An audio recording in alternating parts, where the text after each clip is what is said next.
I think that so many nurse practitioners come to real world NP and they're struggling with time management. And I feel like, at least in my personal perspective of time management, we'll get into this with the questions, but it seems very individualized. Well, hey there, it's Liz Rohr from Real World NP, and you are watching the Real World NP YouTube channel. We make weekly episodes to help save you time, frustration, and help you take the best care of your patients. So I had the absolute honor of bringing Jessica Reeves, a family nurse practitioner, onto the channel for an interview. So Jessica is a family nurse practitioner, but she is a member of the Real World NP team, and she is also an author. The name of her book is The Secrets from the World's Most Productive Nurse Practitioner, which I'll link to down below.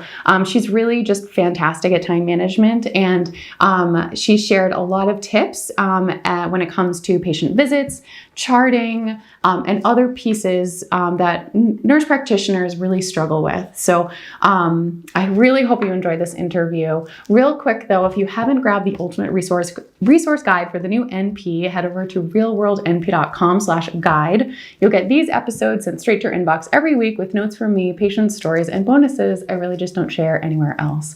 Without further ado though, this is my interview with Jessica, the time management guru. Okay, welcome. Thank you so much for being here. Can you go ahead and introduce yourself? Yes, thanks for having me, first of all. So my name is Jessica Reeves. I'm a nurse practitioner, and before I was a nurse practitioner, I was completely obsessed with time management.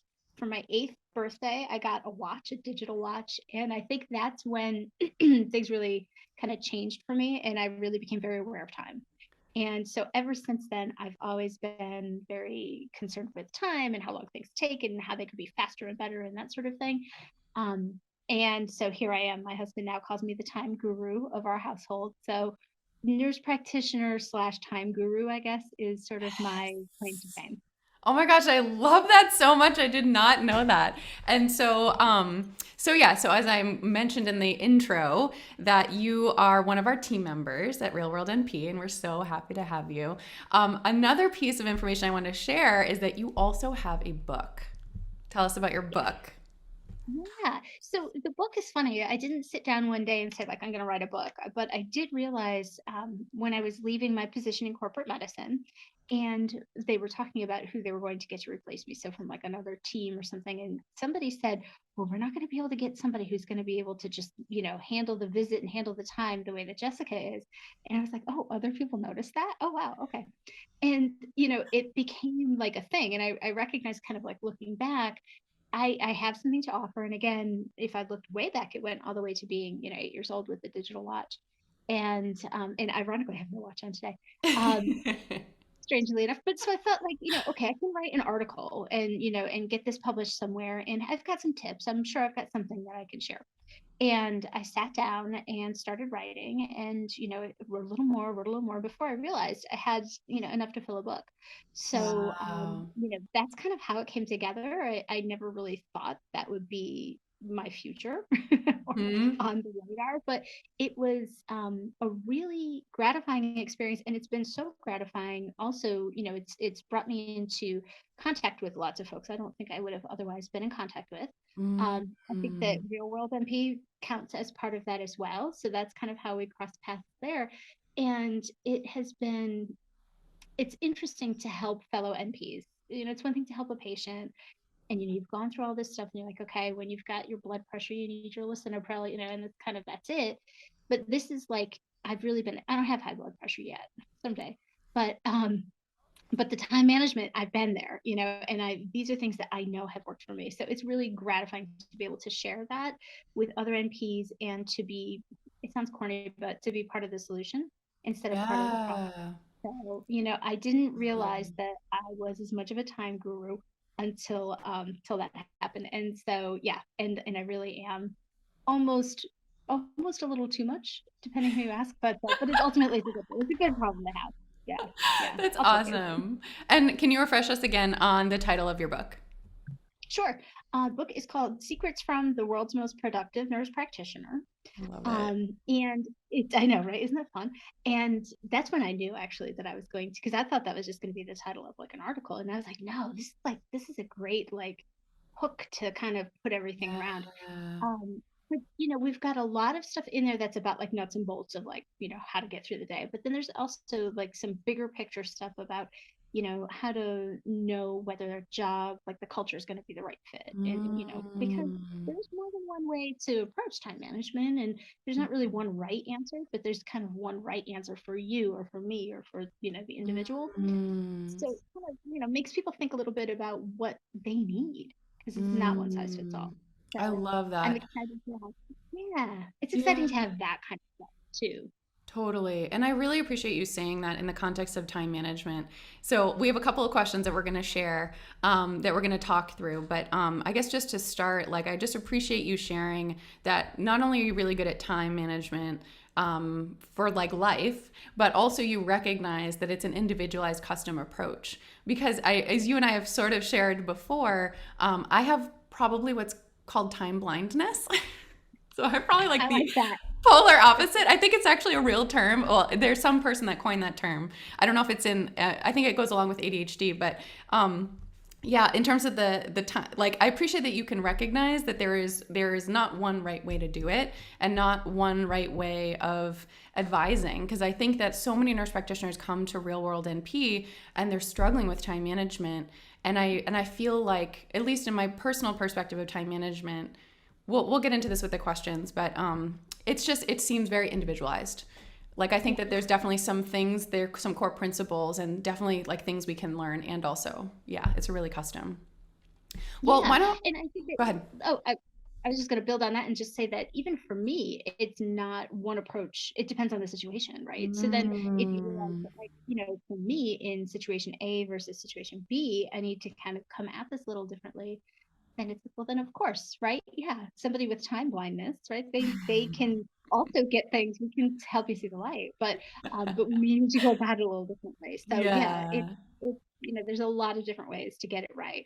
It's really just about intent, you that's know. awesome. Well, let's get into some of the questions here.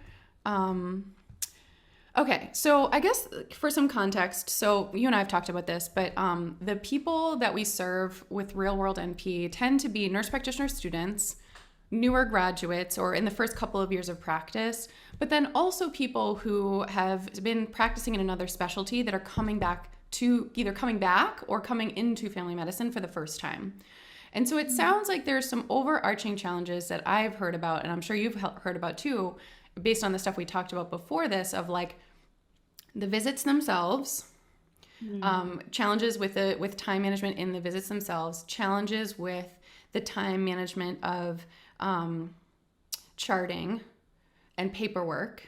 That's kind of, in my mind, those kind of go together, as well as the challenges of the schedule of the office play, like the situation of where you work. So those are like the main challenges. So I just maybe want to start with one.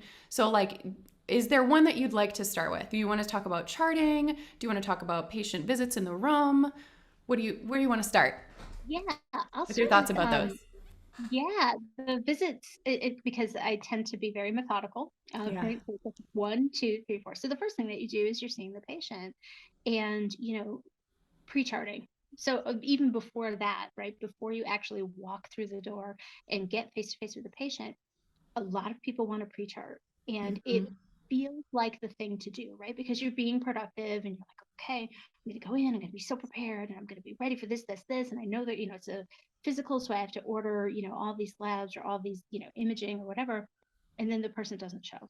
Right, And how much time did you just invest in that, right? yes. And you just thrown it out the window. Or in like a worst case scenario, the patient doesn't show, but then you've got the note open. Now you have to figure out, how do I undo everything I did? Now you're wasting even more time, right? Like, oh my God. So forget that, right? Like pre-charting rarely really benefits you. It feels like it should. And like for Yeah. the amount of time it takes, it really should benefit you, but it doesn't. And I think Mm, that that time could be so much better used for a lot of other things. You have to be like ready to see the patient, right? You have to know what you're walking into, right? yeah. Okay, this is, an annual exam. And last time I haven't seen this person in a year. They're pretty healthy, but like these are the things that they have going on. So you want to do, like, you want to glance at the chart, but you don't Yeah. need to read the whole thing, Yeah. literally 5 minutes tops. And, go Mm, in with a loose plan. Because the other thing is, They come in for the annual physical and then they're like, oh my God, but like, I think I broke my toe yesterday. Well, okay, right. So we're Brand gonna new complaint. reschedule the Yeah. exam. Yeah, yeah, the exam will come back for, but let's see if that toe's actually broken. And oh, I need, X, Y, Z. So like things change. That's primary care. It's, you're always kind of surfing, you have a plan, but you also Yeah. have like 10 plans. So Yeah. pre-charting, I would say, is like a huge, huge, huge no-no as far as I'm concerned, because I haven't seen for myself or for other folks that I've worked with, I haven't seen them benefit them, Yeah. you know. Yeah. And when it does, it's such a like long shot, it's like one time Mm. out of like 50 that it actually is worth doing. That's not a very good return, right? And Yeah. in the amount of time that you spend doing that, you could knock out some tasks in your inbox. You could, call for that pre-auth. You could, do XYZ. There are a lot of other things that you could do that would be a better and more like concrete use of your time Yeah. than the pre-chart. So it's a Yeah. gamble, and I don't think it's a risk worth taking. Yeah. Yeah, that's the first Yeah. thing I would say. Don't, it's tempting, but don't, you got to avoid that temptation. Gotta let it Yeah. go. Or Yeah. mark my words, try it and it's not going to work. So there's that too, right? That there's that. Prove me wrong. Absolutely prove me wrong. I'm like science, right? Like you can prove me wrong. I would love Totally. that. And then tell me how you did that. But until then, yeah, Totally. yeah, And just to set some context for if a nurse practitioner student is listening, one of the common pieces of advice is to look up your patients either the day before, the morning of, and then read through their whole chart, open a chart, come up with a plan, write all the things you predict is going to happen, order all the things you think you need to order. yeah. And some people really stand by it, but I think it's important to offer that as not a requirement, right? Because it is really disheartening when you put in all of that work and it hasn't come to anything. I found value in it for a little while when I was a new grad, because I felt like it really forced me to like engage my brain in a very specific way. But then when I realized the utility of it wasn't really measuring out, I was like, okay, let's try something else. So that did not work for me long term, but it was helpful for a short stint. Yeah, so it sounds like for you, it was helpful to kind of help to organize your thoughts and your Yeah, approach to the visit. Yeah, just like totally. do that on a piece of paper. Yeah, I would, if I had somebody that yeah, really wanted to like stick with that, like, okay, well, how yeah, can we modify that so that then, yeah. in the worst case scenario, you just rip that paper up and put it in the shred pile, right? Exactly. Yeah, that's the Because different. Yeah, I was gonna say that's yeah, very different than like when you pre-chart, going through the whole pre-charting process versus looking at all the patients up the night before is a mm, different process. Yeah, so that still may be serving, especially when you're newer, to like look the people up and then like take some notes. To be like, oh, totally, like I because haven't you're seen looking Charcot for foot in things. like a really long time. I don't really remember what I should be assessing for that. Exactly, right, because that's definitely happened, right? Like, I think I had Yeah. that with gout, like, my first gout patient, I'm like, Yes. "Okay, that's the foot, right? Okay. I better look this up. I don't wanna walk in," like, because you don't wanna look stupid, right? So you wanna Totally. walk in and you're like, "Yeah, I expect them to have their shoes up and their foot should be red and they can't really touch it," like, "Okay, all right, so here's my few things." So you do definitely wanna be prepared, Yeah. but especially the night before, I think that that can also like add to the anxiety. As a new grad, like you've Yeah. got anxiety all the time because everything's new, and this is the first time you're like without a net or close to being without a net. If For me, I'll speak my N of one here. If I looked up my patients the night before, I wouldn't sleep because oh Yeah. no, when that 10 o'clock comes in, I'm gonna screw it up, or I'm gonna forget something, or I'm gonna need to ask somebody else for something, or Yeah. that visit's going to run long, and you just psych yourself out. And Yeah. again, I don't see the return on investment. So for Yeah. me, not worth it. It's not going to make me a better MP. It's going Yeah. to make me closer to burnout faster. It's going Mhm. to make me stressed. It's going to make me not sleep well, right? All those things are all Mm. distractions. So Mhm. for me, no. Yeah. Totally. Totally. What other thoughts do you have about charting aside from pre-charting and not from considering not pre-charting? Yeah. So for charting, I have like three templates that I use. And there's one that's for the problem visit, and you can just add problems on, right? But it's like your basic thing where you're like, what happened? What are we gonna do about it? What are the imaging or labs or whatever that I needed to get like in the visit? So you've got your acute visit, problem visit, your annual exam, right? Which is Mhm. going to, I see adults. I don't really see kids. Yeah. Occasionally I'll see kids. So Yeah. my annual exam is basically the same Yeah. for pretty much everybody because I'm not doing like developmental stuff and that kind of stuff. Totally. So it's like it's a static document. And then my third one is pre-op. So, if I'm seeing somebody for a Mm. pre-op physical, you got to ask the questions so that they're safe for anesthesia, but you don't really need to like, it doesn't matter if they're up to date on their mammogram, So you just have Mm. to let those things go. And then when it comes time to chart it, you Mhm. already know like what you're putting in and where you expect to see it. Like, okay, here's where I'm assessing their, soft palate. Okay, Yeah. here's where I put this. Here's where I'm putting their, capacity to. If I had to ask you to move furniture, could you do that? Yes. Okay. Okay, like, Mm. and you can just cruise right through. So that's a big, big piece. Having templates, but also not having too many templates. For me, that's the right number. Mm. If I saw kids, I'd probably have like another 3 or 4 templates just because of the ages, Yeah. right? Ages. But, Yeah. but conceptually, it would still be that same thing where it's like, don't keep it lean and mean, right? You can always Mm. customize in the know for the particular problem or the particular patient, but you don't need to like reinvent the wheel every time. Yeah. But that's a big. Another big one is, and again, this is my personal preference, and I'm sure that I am like a total black sheep with this. I do not open the computer in the visit. No, Mm. no, no, Mhm. no, no, no. Unless there's some like sometimes like one visit out of 50, it's completely unavoidable, and you have to look Yeah. something up. But like the patient starts asking something, oh, while you're in there, hey, I never got the results from when I saw endocrinology. Like I can't. Whoa, hold on, right? So Yeah. that's another thing. So that's something that. So when I'm in the visit, it's me and the patient, and I've got my clipboard and I take hard copy notes, but I Mhm. write very little. I had cheat sheets that I Mm. used for like the first couple of years, and I would highlight stuff so that I would make sure that I didn't forget stuff. So if it was like a gout patient, right? Okay, I want to ask these questions, I want to ask those questions, but like it doesn't matter to me like if they're having any abdominal stuff, right? Like that's Mm. you know. So, but I want to make sure that I'm asking this, this, and this. So you've got your little guide, and then you've also got you just check it off, yes or no, and then you can pretext a little bit, but you really, to me, that helped me to be more present with the patient. And then Mm. it also focused what I had. If you have a long laundry list of notes, you are maybe a little more likely to feel like you have to include all that, right? Mhm. So Mhm. that's a big piece, right? Because you don't Yeah. want to be like, oh, I'll just throw that away and pretend it didn't happen. But if you're Mhm. more focused with the visit, then that helps you to be more focused with your charting. Mhm. Another piece that goes with this, and this is tough, and in some cases I was very much not popular for this, but you kind of have to, I guess, choose your battles.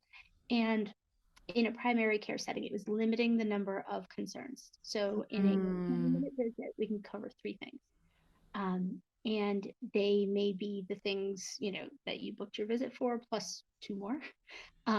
Or you may have changed, like something may have changed since you booked the visit, and now you've got this, I think I got bit by a tick, and okay, we need to go down that path.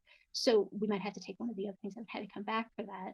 But I can't really thoroughly investigate an issue if I don't have enough time. It's not fair to me, it's not fair to the patient, it's not fair across the board. Mm. So limiting the number of things that you really, unless there are always not examples, exceptions. Exceptions. Yeah. Thank you. There's always exceptions. So there are always times that, like it's hard for this patient to get in and, they always miss their appointments and they're here right now. I got to strike while the iron's hot. But in a lot of cases, that's not Mm. true, and if you're going over 10 things in a visit, you're going to have to chart 10 things. You're going to Mhm. have to order labs for 10 things. It's going to turn into this Mhm. snowball. But if you're only Mhm. doing over 2 or 3 things, that's ethically appropriate to Yeah. me. And it's also going to make your charting that much easier because it's more Yeah. focused. Yeah. But it's Yeah. tough. It is tough, and I think well, I guess I want to normalize a couple of things, especially for our newer people who are listening, or a newer person that's listening.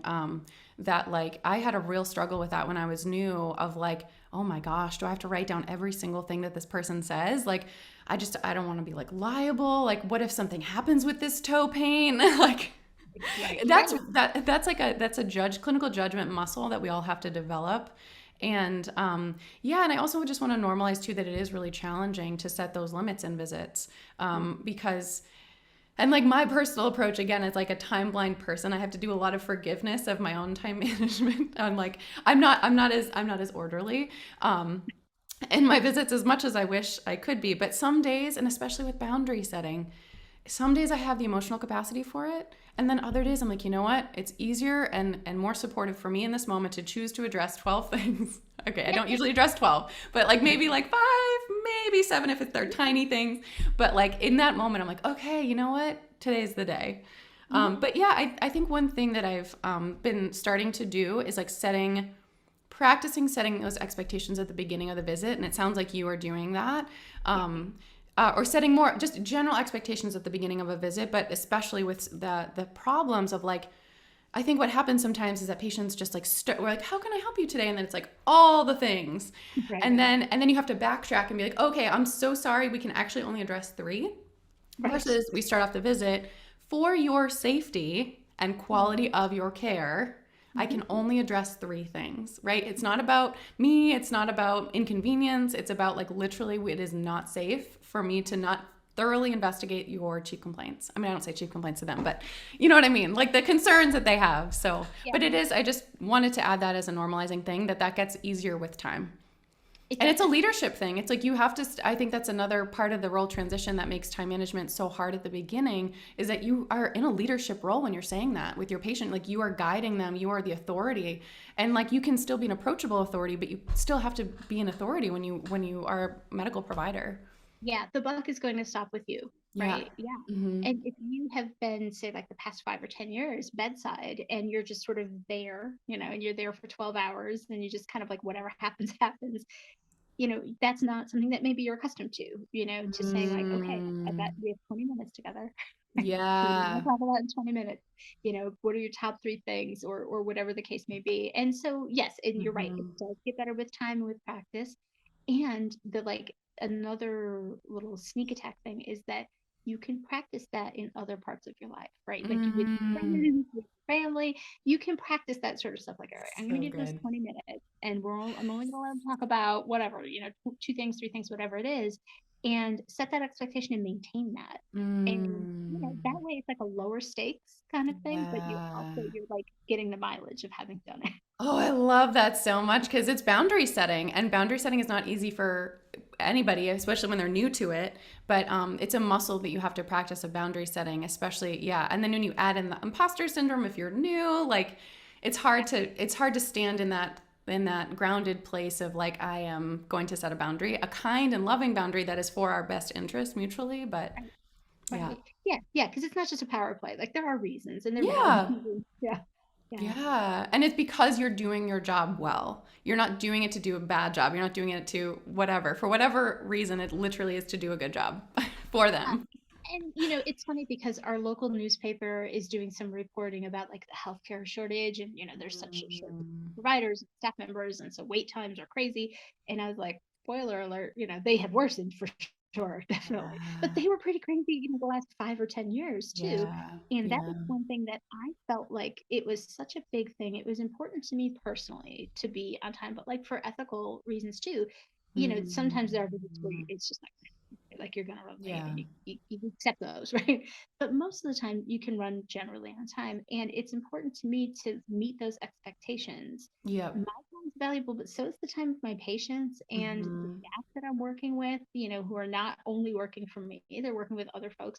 So it's kind of like about trying to keep all those plates spinning and to not be disappointing people or not to Yeah. be like, well, if then I run late with you, then I start late with the next person, so Yeah. it's the whole downhill slide from there. But so for me personally, it was and continues to be like it's an ethical thing. Like, Yeah, absolutely. Well, you kind of mentioned a little bit about in the visits with how many problems you address. Are there any other kind of pieces of guidance you have about the actual time in the visit with a patient?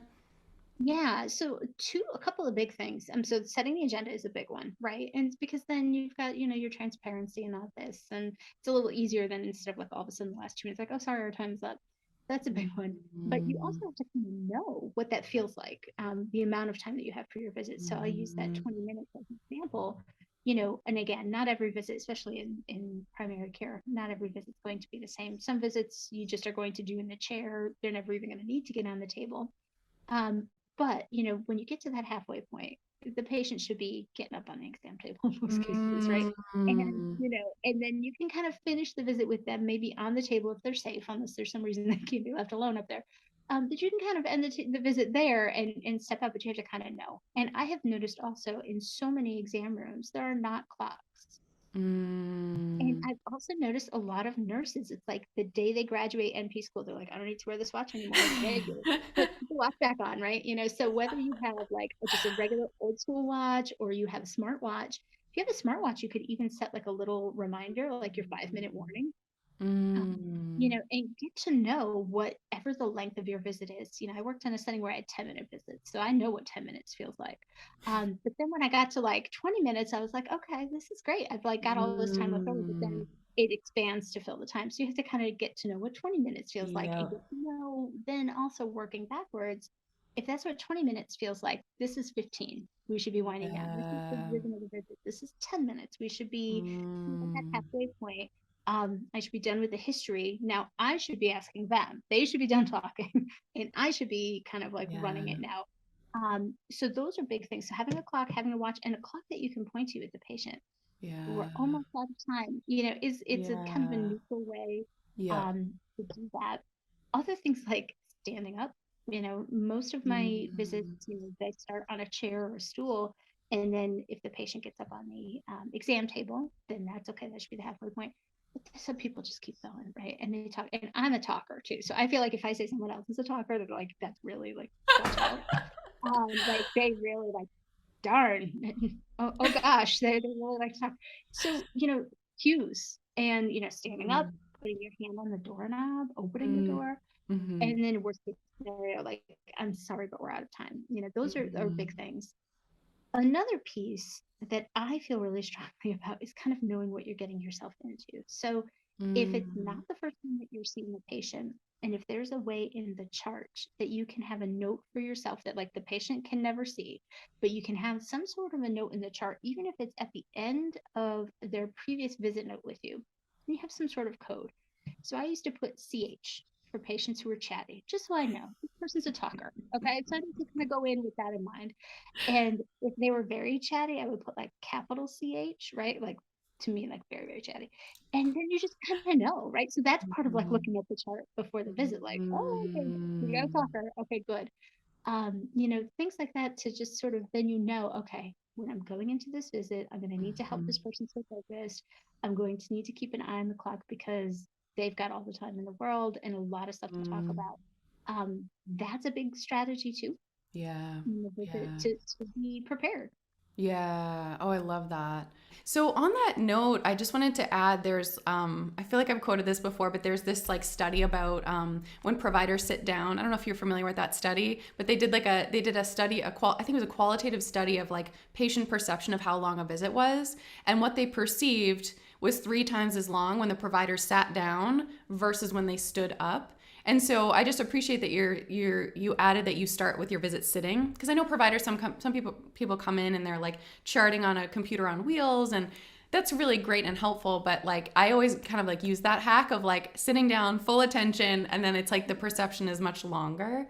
Yeah. And then I think it also reminded me of this other thing about interruptions, and I don't know if you had any suggestions for that, like especially with like chatty patients. I do love my chatty patients, but I am trying to be mindful of time. So one thing that I wanted to add, and if you had any to add, I appreciate it, is that when instead of when somebody's talking and saying but, you can say and. And so when they're talking, oh, and then you change the direction, because a but, it's so subtle, and this is talking about the English language, not in other languages, because I can't speak to that, but yeah, so when you're saying like and this, it's like not negating what they're saying. It's like I've heard what you've said, and we're going to talk about blah blah blah next. Right. Yeah. Right. As opposed to saying like, but we only have 20 minutes, right? Like Yeah, yeah, yeah, kind of like yeah. really Yeah, and we shifting only have that. 20 minutes, Yeah. so, it's just Yeah. like a better connector, like I've heard you space, and it's so subtle, and I don't actually know if there's research on it, but I appreciate it as a patient. Yeah. No, definitely. Definitely. Yeah. I think I've been on the receiving end of that too, which then makes Yeah. me some of that like, oh, okay. All right. Yeah. Yeah. Totally. But do you have suggestions about interrupting or kind of, I think that people have a hard time with that and they don't like quite know what to say or how to say it or So to interrupt like the patient, like if they're really on a roll and you need to yeah. kind of take the breaks. Well, so one thing that I found is counterintuitive, and for me, it's hard to do because I'm a chatterbox, right? So like I can't really fault patients too much because I'm just as bad. But like, yeah. Um, but one thing is silence. So kind of like if you keep stoking the Mm. fire, like the fire's gonna keep burning, right? But if you just kind of like if you smother a fire, it's not going to continue to burn. So we don't want to smother a patient, but like to like to not say anything. Yeah. And I worked with a colleague who had this trick, and I was like, I'll try it. I don't know if it's gonna work. And I was like, oh my god, it totally worked. And of course, she was like a physician, and she had worked for 30 years, so she had all kinds of insights that like someday I'll have, but I didn't have them at this point for sure. And she said, I let the patient say everything, and then I count in my head to 10, and I say nothing.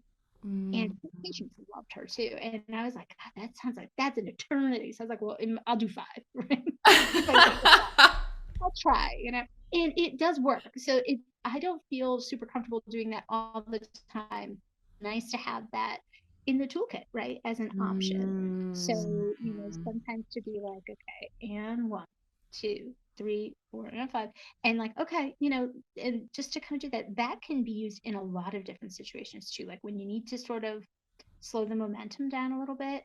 Sometimes if Mm. patients, and this is a different conversation, but if they're a little bit confrontational, um, not engaging and just kind of letting it sort Mm. of, fall where it may. It can work in that case too. I have some other tips for confrontational patients. That's not today. But it can work for that sort of thing too. So it really is like it's the kind of multifaceted tool that you can kind of plug into a lot of different situations. So silence, Mm. because people will notice Mm. that you're not talking, and then Yeah. it shakes them up. And that Yeah. can be helpful too. Yeah. I've also had situations where, again, knowing that I've had, okay, here comes so and so, and we're gonna be here all day, and some, you enjoy some of these patients, you enjoy them. Like if you have them, Mhm. you would talk to them, but you Mhm. don't have the time. And so, if you have a good relationship with the folks that you work with, to get that kind of rescue knock, Yeah. if I'm still in here at 2 o'clock or 4:30 or 10 Oh, p.m. or I've whatever, definitely done that. knocked on the door, like, would you please, like, and it could be anybody, right? The patient doesn't know who it is, right? And you Mhm. go out into the hall and they think it's something very important. And then you're just like, wait in the hall, count to 10, stop back in, and like, I'm really sorry, but we're going to have to wrap up here. Yeah. So these are things Totally. too, that you can kind of do. And it helps if you know what you're walking into, um, Totally. with a patient who might be a little more likely to do that. Yeah. But it's always, there are always new things to learn, and there's Yeah. always like new tools to put in the toolkit because there's always curveballs. So Yeah. there's that piece too. It's like, yeah, give yourself a break. I mean, Yeah. I do not manage every single encounter in the last, 5 years like completely perfectly as far as time management is concerned. Sometimes you can't, and you have to Yeah. just sort of, accept that. Yeah. But if you run late, maybe you borrow 5 minutes from the next visit or something. There's those things too. Totally. Totally. And I guess we said this off camera, but I think there are a lot of choices when it comes to time management, and I have time blindness. I try a lot of things. I'm not great with it in general in my whole life, for my entire life. And so I just give myself a lot of grace, and my commitments are to very high quality patient care, strong relationships with my patients, and just like doing a good job. And so some like doing a good job includes time management, but I also get to make decisions, right? Like of the give and take. Because I think sometimes that new nurse practitioners especially will write in and say things like, like I think there's this like kind of like attachment to like every single day I see my patients on time, I get on time, I get all my charts done on time every single week. And I think that people view that, especially when they're new, are of like, you've arrived, you've achieved, that's what everybody does, that's what you're supposed to do. And then also like it doesn't have to look like that, and it's not about perfection. It's about like you choosing what is going to work for you, and what you can accept and what you can't accept, right? And so for me, I'm also okay accepting that it's, if I leave the clinic an hour late, I've made that choice because I've of a variety of other choices in my life. And if that wasn't if I was not okay with that, then I would amend my behavior. But it's not at this point. Yes. And that's the thing too, is kind of knowing yourself and knowing kind of what makes sense for you and what your Yeah. boundaries are, because I think that's a big thing too. um, in my book I have like a little infographic, well it's not even as a chart, an infographic, and it shows my rate of closing charts the same day versus the rest of the practice, right? And there were like 30 or 40 people in the practice, and I Wow. was like, I know it was a busy place. But I was definitely above everybody else. I think I was like 10, 15, maybe even 20 points above everybody else because that was really important to me. But Mm. that doesn't mean, and so I was like a little like, way uptight about it. But but I was unusual, I guess is the point that I'm trying to make. And not in like a humble brag kind of way, but just like that was my thing. Like it Yeah. would, that was my OCD of sorts. And, the point is the average was still really good. Like the average was still Yeah. like 80s to 85%, like closing them within 24 hours. So, Mm. that's normal. If you really want to go, super great with the other things. Now, I definitely had times when I had my charts closed. My patient satisfaction scores were not so good, right? Like, so, like you Mm. kind of choose your battles, right? Yeah. Because you can't have both. Yeah. It's Yeah. hard. Yeah. So that's a big thing. And to realize, I think you had a really good point by saying that it really, that's kind of like, okay, then I'll know now I'm a real NP. Mm-hmm. No, Yeah. because I knew I was very good at charting, Yeah. and I knew that I was very good at like the efficiency and that sort of thing. But there were definitely things that I was like the gout, the first time I saw somebody with gout, or the first time I had, maybe, I don't know, an atypical presentation of something, right? And it's like, oh, or this person who's got polypharmacy and you need to give them antibiotics and things are interacting and their kidneys aren't working right. And so you're like, oh God, what do I do? Right. So those things, like, Mm. definitely other things where you're like, okay, yeah, the time management might be great. But some of this other stuff is definitely like, I'm working on that too. So Totally. that's a big, big piece. Yeah. And this, I'm going to give this a little pause here because we might right, you might want to edit this and have this in a different order. But this next piece is a huge part of charting, and I can't believe I forgot to Mm. say it. So from the charting perspective, my number one time saver is dictation. Mm. That there's nothing else that you can do that's going to get you anywhere close to those same results. Mm. My first 6 months in family medicine, yeah, it was about 6 months. I was typing. I'm a pretty fast typist. I used to be a secretary back in the day, so like I'm pretty good, right? And I was all right, but really my numbers changed when I started dictating. And I thought, Mm. oh, this is going to be this weird thing. It's not. Everything's weird the first time you do it, but by like the 10th time, it's not weird anymore. And when you Mm. realize, oh, this weird thing gets me out of here. Yeah. Yeah. So that is a major, major game changer. And, looking for ways to learn that if you don't already know how, or to get comfortable with that if you're not there yet, Mm. definitely worth the investment because that is what is going to be just a game changer. Yeah. And is that something that your clinic like already had, or is that something that you sought out or you paid for, or how did that work? Yeah.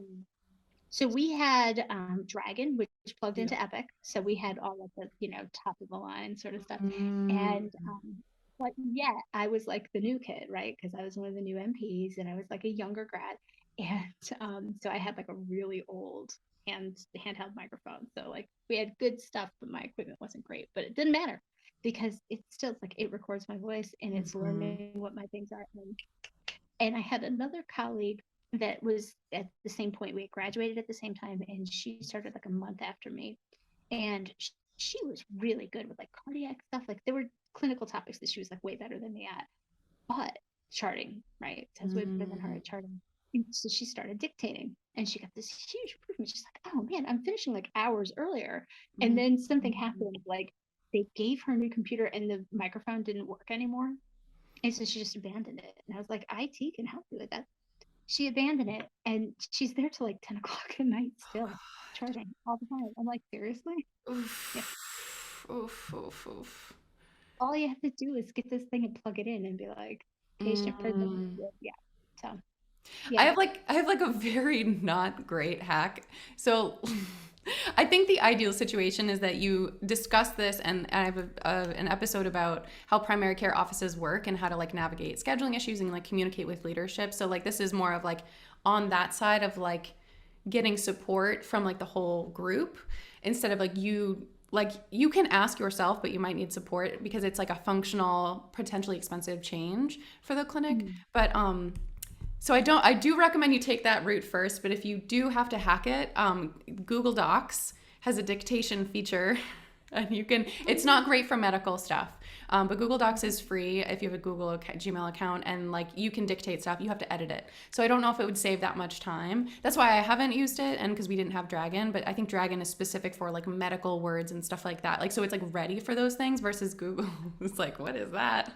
Yeah, right, right. And even still, Dragon isn't perfect, but Yeah. if you can, like, even if you get just your box of text and then Yeah. you copy and paste it and then have to edit a little bit, Yeah. even with Dragon, you still want to review your note each time because you never, Yeah. there are curveballs. It has its Yeah. own thing, like autocorrect where you're like, I didn't say that. And that's Dragon swears I did. So you still want to be reviewing it anyway. So yeah, I mean, it's still, even if you had to copy and paste it from like a Google Doc, it's still going to be faster Yeah. than typing it. Yeah. And I Totally. kind of like, a lot of nurses are just not great typists. Like they're not Yeah. fast, like no shade or whatever, but like they're just not fast. So Yeah. like it's going to be fast for you, right? And Yeah. yeah, Totally. Totally. Well, I do want to get to the question about scheduling challenges as well as addressing it with leadership. Like I think that even and I gave this example off the recording, but somebody just wrote in, I think it was either today or yesterday, and was like, here's the context. I am in this practice, I have a schedule, and I'm willing to see patients as needed, double or triple booked for like emergency situations, right? Or urgent matters, right? And that's how most clinics go. It's like, here's your schedule. You know what? I'm so sorry, providers. Who can take this kid with a sore throat with a fever? It's like, okay, great. I'll be double booked at 4 o'clock. That's fine. But then this nurse practitioner was like, it happens every day. And you're kind of laughing about like, well, emergencies don't really happen every day unless you're in the ER. So I want to talk about scheduling and how it affects time management, and then also what your thoughts were about that, but then also tying in that piece of like, this is not a unique problem for this one person that wrote in. Like this right. is like literally national for the last 3 years that I like, probably international too, because like we serve people in Canada regularly, and I think they have the same challenges. So like, I don't know. What are your thoughts about that? And Yeah. like how to So navigate it? I agree that, right, like that is a weird trend, right? To have the Mm-hmm. emergency every day with the same, that's kind of weird. So that person is right, and they're doing the right thing in that they are recognizing this is what's happening to me, and this doesn't feel right. Mm-hmm. And you have to kind of know a couple of different things. So when it comes to the schedule, even I would kind of take it a layer back from the schedule and kind of, you want to get a sense. And I used just a time tracker, just like a simple, you could just pen and paper, and for different kind of visits, just track how long it takes you to do them, right? So if you've got a kid with a sore throat and a fever, it's a quick visit, right? Like it Mm-hmm. should be. They've got some other stuff, but like the typical visit, like Yeah, that's 10 minutes, they're in and out, they just smell their antibiotics and you're good, right? totally. Well, not Most for of the new visits, grads. New grads, I feel like every visit takes an hour, but yes, that's once they feel true. better, That's it will be true. 10 minutes. Yeah. Yes. And, yeah. So it's a fairly simple visit, right? It's not this, Mhm. bunch of different things going on. And theoretically, so if you're thinking about it, right, what does that visit entail? Well, you obviously have to assess the kid, and you're going to get the history from the kid, you're going to get it from the parent, okay, or the guardian. But the assistant in most clinics, it could be a little different, but you're going to probably do a rapid strap or rapid something. But you're probably not going to be the one doing that. So you're going to have your time to step Mhm. out. So how much time are you really going to be spending with the patient versus and charting at the end, right? And then sending probably some sort of orders, either imaging or whatever, right? Not imaging, but like labs or meds. So you have to kind of know what your different things. Now, of course, that's going to be faster than somebody who is 50 with a bunch of different things going on and 10 different prescriptions and doing their annual physical or their 3-month diabetes follow-up, right? Those are Mm-hmm. going to take a little more time if you do them right. If you don't cut too many corners, they should take a little bit more time, but you have to know how long that takes you and what are your quick visits. There are some that are kind of universally a little quicker, a UTI visit versus a diabetes follow-up. They might be both booked as a 15-minute visit, but one is really going to be faster than the other. And get a sense of what that means for you. Then you need to watch your schedule like a hawk, right? If you have add-ons put on, if add-ons are put on your schedule and people don't ask you first, they just put them on or they double book. Mm-hmm. Again, that depends on the culture of the practice. You Mm-hmm. need to be keeping an eye on that and raising your hand and saying, Mm-hmm. this, can somebody else take this? In the case of the person who wrote in and said, like, I keep getting these things. Yeah, is that true? Right? Or does Mm-hmm. it feel like you are? Because sometimes it really can feel like it's Mm-hmm. always you. But if you look at other people's schedules, like it's happening to Yeah. everybody.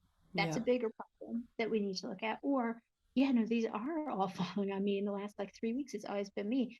Can we talk about this? Right. So that's an offline conversation. Mm. But then also the way, like the rhythm of the schedule, the pace of your schedule. A lot of places will have like their first visit of the morning session and the afternoon session will be for acutes. And those Mm. won't be booked until maybe 24 hours before or even the day of, right? And Mm. then if it doesn't get booked, then you get a little bonus amount of time. But that's that. You shouldn't have two physicals back to back. You shouldn't have two new patient visits back to back. Some visits you should have a little bit more time if it's going to be a new patient visit, unless it's somebody who's like 21 and they just, have nothing going on. They just need to be, actually Mm. care versus somebody who's got like a history or a post hospital discharge follow-up visit. You want to be able to have more time if there are things that about certain patients that they you need to use interpreter services, right? Those visits Mm. because you're kind of saying Mhm. everything twice. So can those visits, you don't want two of those back to back, or you don't want to have like some crazy trifecta of stress where you would have like an interpreter services visit followed by a new patient visit followed by like a hospital discharge for somebody who was in the hospital for a month with like COVID and an MI. Like that is a nightmare. I'm gonna have bad dreams tonight, right? Um, but like, so if you saw that on your schedule, raise your hand, right? Mhm. I can't, Mhm. this isn't gonna work. And they might not be able to Mhm. really change. It might be too late, you know? Yep.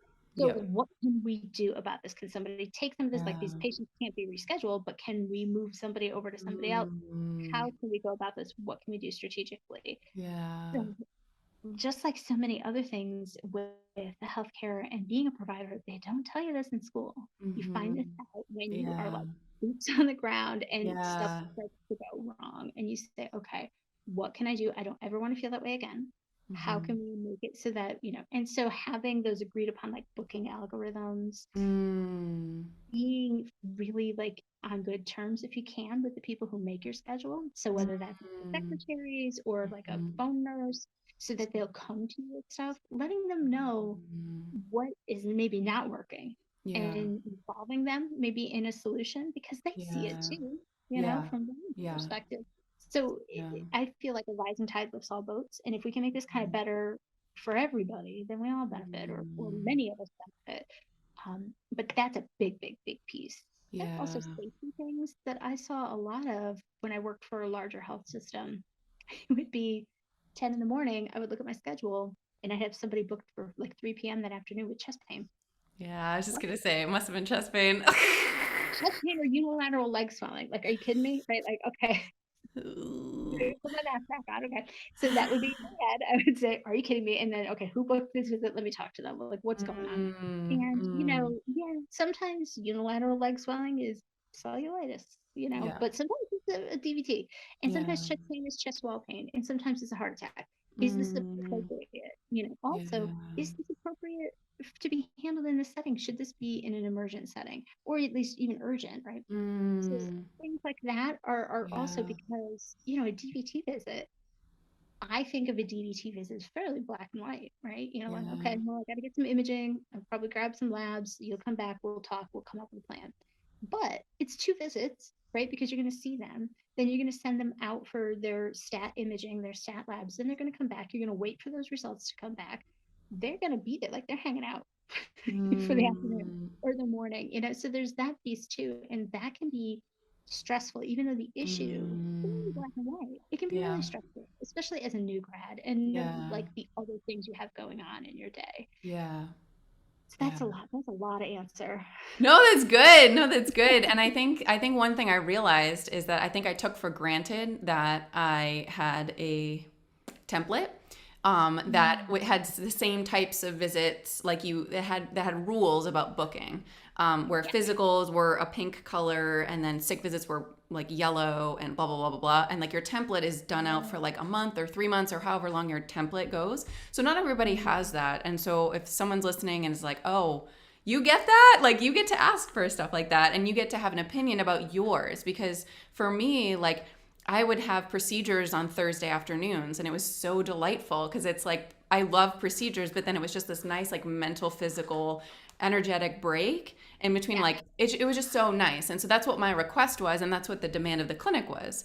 Mhm. And I think the other thing I wanted to highlight about what you said is like, I think that there's a component of individual and a component of systems and the Yeah. whole ecosystem of a clinic, because I think that the common thing that I hear from new grads, especially if they're coming from a nursing background and they're thrown into this, not thrown into, we walk ourselves into these roles, but like we are asked to step into a leadership position Mhm. without really a ton of training for it. And then we're just, like you were saying, it's just like boots on the ground. And now you have to be the end of the line, and you're a leader who sort of formally slash informally supervises people, right? And I think a lot of people are intimidated by that. And then they also don't want to make waves, is what people say a lot, in terms of like, oh, I don't want to cause trouble. Like, I'm so lucky to have this job. Even if they don't say that out loud, like, I know that I had that. That's why I'm saying that, because it was in my head. Mhm. And I've heard it from some people. But when we speak up about things in a healthy environment of your workplace,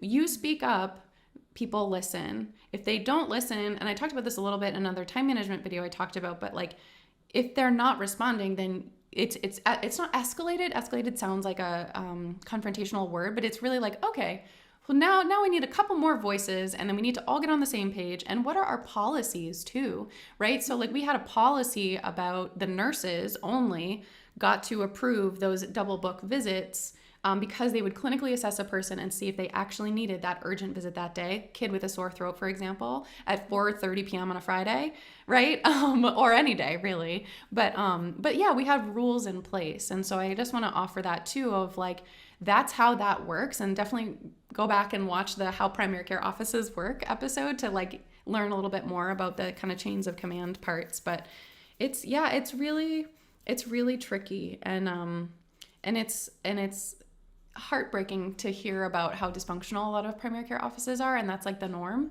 But do you have any other thoughts about that, about like leadership? Or this conversation is reminding me, I have two good friends who are now medical directors, and so Ah, I'm thinking about asking them if they want to come on, and share yeah. from their side what it's Mhm. like, right? I think that that would be really helpful. But Yeah. yeah, any other thoughts to share about that?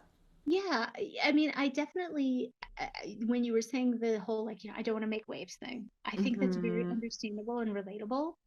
And I kind of like wagged my finger, like metaphorically, at the person who says that, like, don't think that. I get it, right? Like, I can Yeah. definitely, but, and I am in general an optimist, even though what I am about to say might not sound very optimistic. Nobody's going to look out for you but you. Mm-hmm. You busted your ass to Yeah. get where you are. You spent time, you spent money, you spent just years of your life.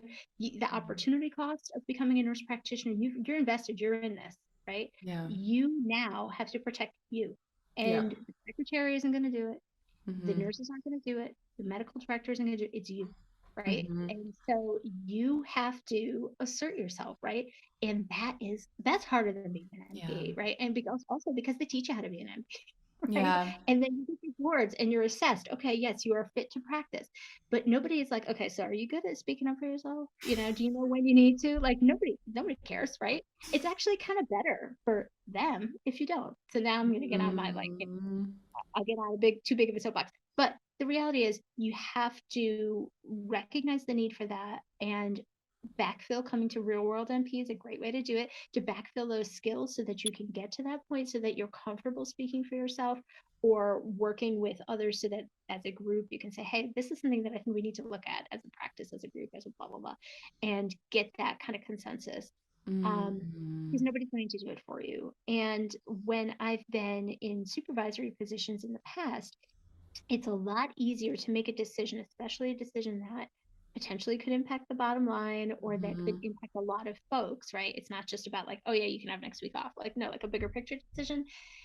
Easier to make those decisions if you have data. Mhm. And, otherwise you're always like, even, leaders are human too. And so they may be like, yeah, geez, I don't know, did I do the right thing? But if you've got some kind of data that you can Yep. match with, you can feel a little bit better about that. You Yep. still might not get it right, but you feel better about it. Yeah. So that's where like tracking your time, seeing how Mhm. you're doing, what's not going well, why isn't it going well, and then having that to bring with you when you Yeah. do need to speak up for yourself, I think can go a long way. It doesn't always guarantee it, unfortunately, but it can go a long way. And if nothing else, it can help you to understand what you need and what you need in a certain work environment so that if it is time for you to switch to another work environment, you can have those questions that you know you need to ask. Like, how do you guys handle XYZ? Because I know I haven't liked the way it's been in the past. Totally. But you have to look out for yourself and treat yourself, advocate for yourself as much as you would advocate for your patients, if not more so. Because if you don't Exactly. and you end up burnt out, what's going to become of your patients then? You have to put 100%. your oxygen down first. Totally, totally. And I always say that too, because I think that was a transition for me of like, if it's not for me, it's for my longevity in this career and for my patients. And like now I'm at the point of Mhm. like, no, it's for me too. But Right? like Yeah, that was you like a can do nice it. Yeah. bridge for me because I was so like, Mhm. in that place. But thank you so much for being here. I'm going to leave a link to your book in the description. Any parting words you'd like to share? Um, you know, don't be afraid to ask for what you need. Mm, you know if you need more time, if you need more support, if you need more blah blah blah, think about it, think about what works for you, reflect on it, and find the way, whether it's through colleagues, through friends, through family, through working with real world MP. Get those skills, backfill those skills so that you can ask for what you need. And time management is a huge piece of it. You can work on your skills, but if you're in the wrong setting, great time management skills aren't going to save you. Because I have them and I was in the wrong setting, so I had to leave. So found a setting that was a better fit. So, time management can go a long way, but really my bigger takeaway is that you need to not be afraid to ask for what you need. Know what it is, ask for it. I love that. Thank you. That's Thank you for awesome. having me. Yeah. Totally.